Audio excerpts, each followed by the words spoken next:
Talk about Gannett. Is this kind of out of the blue?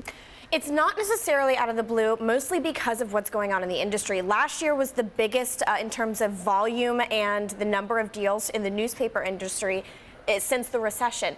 And basically what's happening here is a lot of these papers are trying to bide some time until they can figure out what to do on the digital side.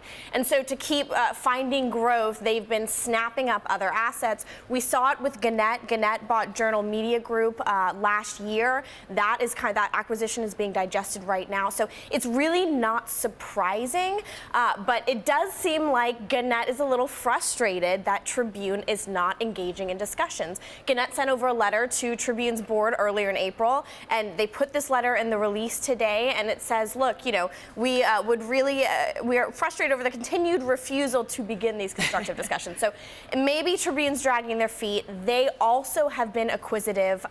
They did just recently have a California paper deal get blocked by the Justice Department. So it seems like, yes, they have some thinking to do whether or not to think about this bid with Gannett. It seems to me the key words you said in that were newspaper company. Right. These are not media newspaper companies. These are companies that used to be part of larger media companies, and they split them into the print versus the broadcast side. Exactly. And this is now a couple of print folks trying to get together. Exactly. We saw a lot of that breakup going on over the past couple years as well. Gannett spun off its broadcast and digital assets into a new company called Tenga. Scripps also spun off some of their newspaper businesses, which ended up being this Journal Communications Group that Gannett bought. So we've seen a lot of puzzle pieces kind of moving and then coming back together to create these more streamlined newspaper-focused businesses. And going back in time, Gannett has been a very acquisitive company for many years now, buying up a lot of small regional papers around the country as well as large ones.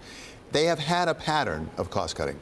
They have. And it is that cost cutting where they're trying to drive this shareholder value. It's the cost cutting and it's the acquisitions that seems to really be the strategy in the paper business right now. I just noticed on MA Go, which I'm sure, Alex, you look at all the time. It's a great function on the Bloomberg that can show you so much. I've clicked on the time series tab and clicked into just media deals. What's interesting is the media deal count has stayed relatively level over the past 5 years. It only tanks right here because it's Q2, and we're not obviously done with Q2 yet. The price of media deals stayed level, and then in 2014, media deals got very expensive, a little bit more in 2015, but they have come down substantially. I wonder why this is and if you see that recovering. We've seen a little bit of a reality check over the past few years that digital is around to stay. And so I think that's injected a bit of urgency and the willingness to pay more of a premium for some of these companies.